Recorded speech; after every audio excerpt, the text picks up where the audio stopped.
মদিনায় যত মুনাফিক ছিল জমের মতো ভয় পাইতো সাইয়েদনা ওমরকে। শয়তানদের লিডার ইবলিসও ভয় পেত ওমরকে।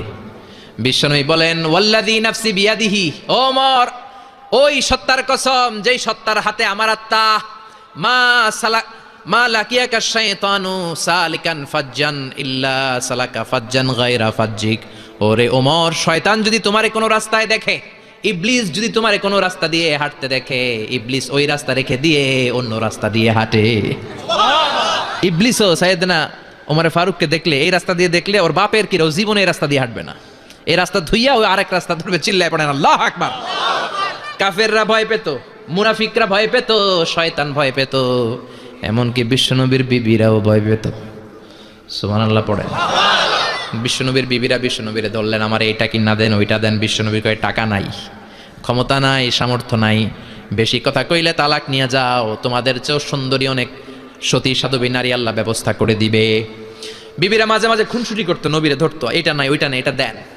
একবার সব বিবিরা টাইট করে ধরছে, ও নবী, আয়েশার ঘরে যেদিন থাকেন সাহাবারা বেশি হাদিয়া পাঠায় কেন, আমাদের ঘরে যেদিন থাকেন পাঠায় না কেন?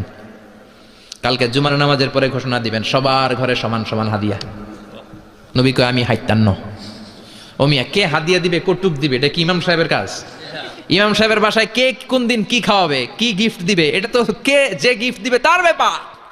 বিশ্বনবী বললেন আবু বকরকে সবাই ভালোবাসে, তাই আবু বকরের মেয়ের ঘরে যেদিন আমার ডেট পরে থাকার সময়, ওই দিন হয়তো বেশি হাদিয়া পাঠায়, তোমাদের ঘরে পাঠায় না, আমার বলার কোনো সুযোগ।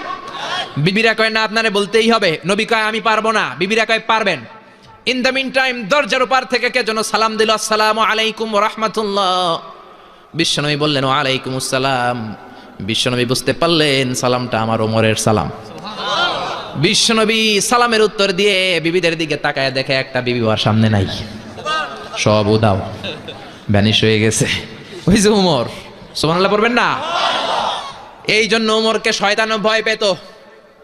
আমাদের বাচ্চাদেরকে, আমার মেয়ে একটা মাত্র মেয়ে, খাইতে চায় না, শুধু আমার মেয়ে না, অধিকাংশ বাচ্চাদের এই অবস্থা।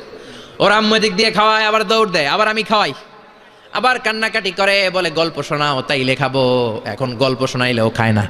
বর্তমান সময়ের ছেলে মেয়েগুলো এরকম, এত জ্বালাতন করে, খেতে চায় না তো বলতে হয় বাঘ আসবে, বাঘ, সিংহ আসবে, সিংহ, সিংহ মামা আসবে, ঘুমাও ঘুমাও, এগুলো আমরা বলি না?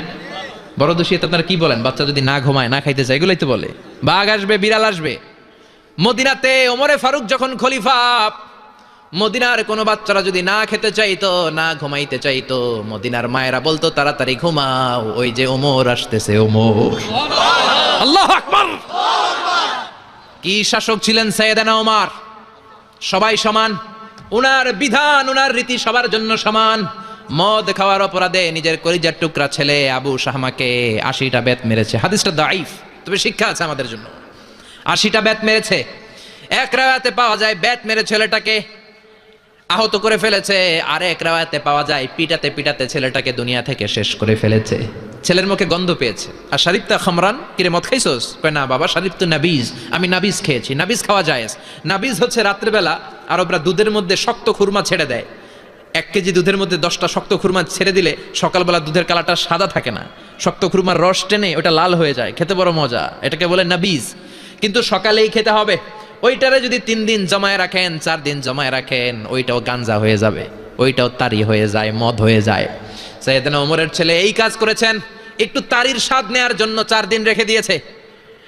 সাইয়েদনা ওমর বললেন কি খাইছস? কয় মদ খাই নাই।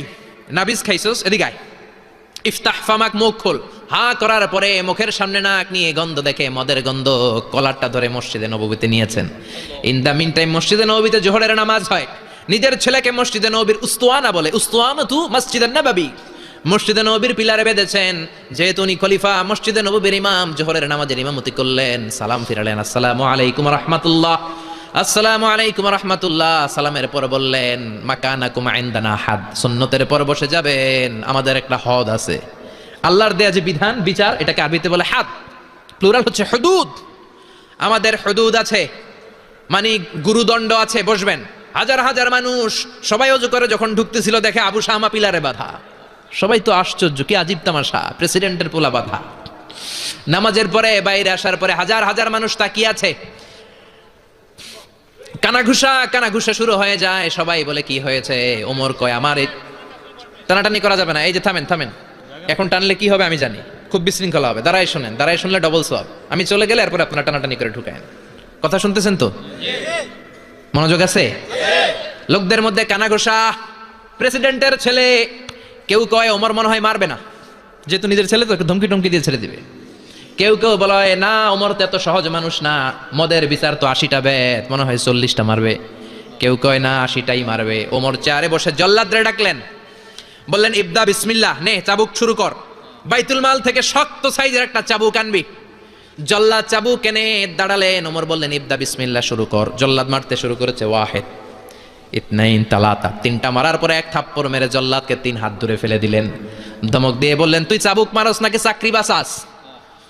আসলে জল্লাদ কিন্তু আসতে মারে নাই, দেহের যত জোর ছিল জোর দিয়ে মেরেছে, কিন্তু ওমরের পছন্দ হয় নাই। ওমর বলে আইন্দাকা তালাতা আইন্দে ওয়াহেদ, তোর হিসাবে চাবুক মারা হয়েছে 3টা, আমি ওমরের হিসাবে মায়ের হয়েছে 1টা। চাবুক আমার হাতে দে, আমি 2 নাম্বার থেকে শুরু করি। ওমরে ফারুক 2 নাম্বার শুরু করলেন। 2, 3, এক একটা চাবুক মারে, ছুপ ছুপ করে চামড়া ছিলে, রক্তগুলো মসজিদে নবীর বারান্দার পিলারের মধ্যে লাগে। ওমরের চেয়ে শক্তিশালী দ্বিতীয় কোনো পুরুষ মদিনার জামিনে ছিল নাকি? ওমরের হাতের মাইর। ছেলেটা চিৎকার দিয়ে বলে বাবা, ও আব্বা, আর মদ খাবো না, ছেড়ে দেন, আর খাবো না। মদ তো আমি খাই নাই, আমি খেয়েছি নাবিজ, 3-4 দিন রাখার কারণে একটু মাতলামি হয়েছে আমার। আব্বা এবারের জন্য ছেড়ে দেন, আর খাবো না। ওমরের কঠোর হৃদয়ে কোনো দয়া মায়া আসে না, মারতে লাগলেন। এবার আবু শাহমার মা, ওমরের বউ, পায়ের মধ্যে ওমরের পায়ে পড়ে ডেকে বলে, ও ওমর, আমার কলিজার টুকরা ছেলেটারে মারিস না। 30টা বাড়ি মারা হয়েছে, আর বাকি 50টা বাড়ির জন্য এক একটা চাবুকের বিনিময়ে আমি এক একটা ওট আল্লাহর রাস্তায় সদকা করবো রে ওমর।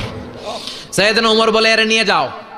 আবু শাহমার মা ওট দিয়ে আল্লাহর জাইন, চাবুকের বাড়ি থেকে একটা বাড়িও কমানো যাবে না, 80টা বাড়ি দেয়া পর্যন্ত পৃথিবীর কোন শক্তি আবু শাহমারে আমার হাত থেকে ছুটাতে পারবে না।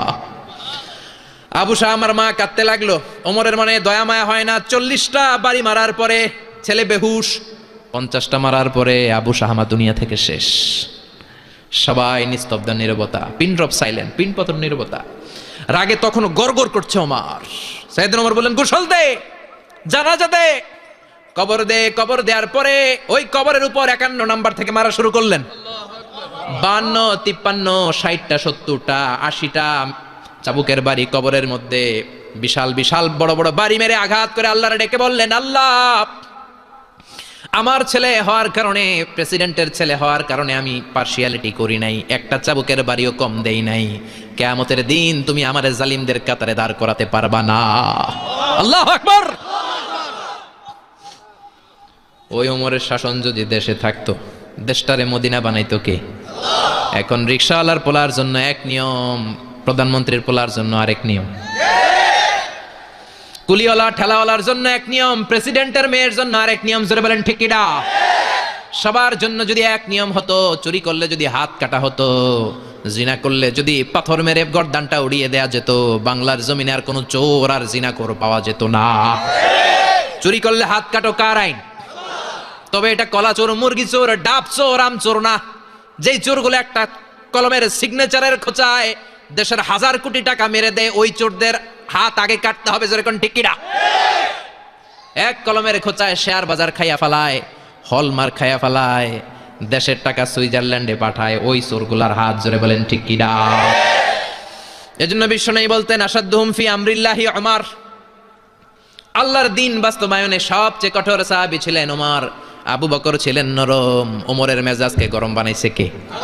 এই জন্য ইসলামের মধ্যে যেমনি সহনশীলতা আছে, আবার ইসলামের মধ্যে বিদ্রোহ আছে না নাই?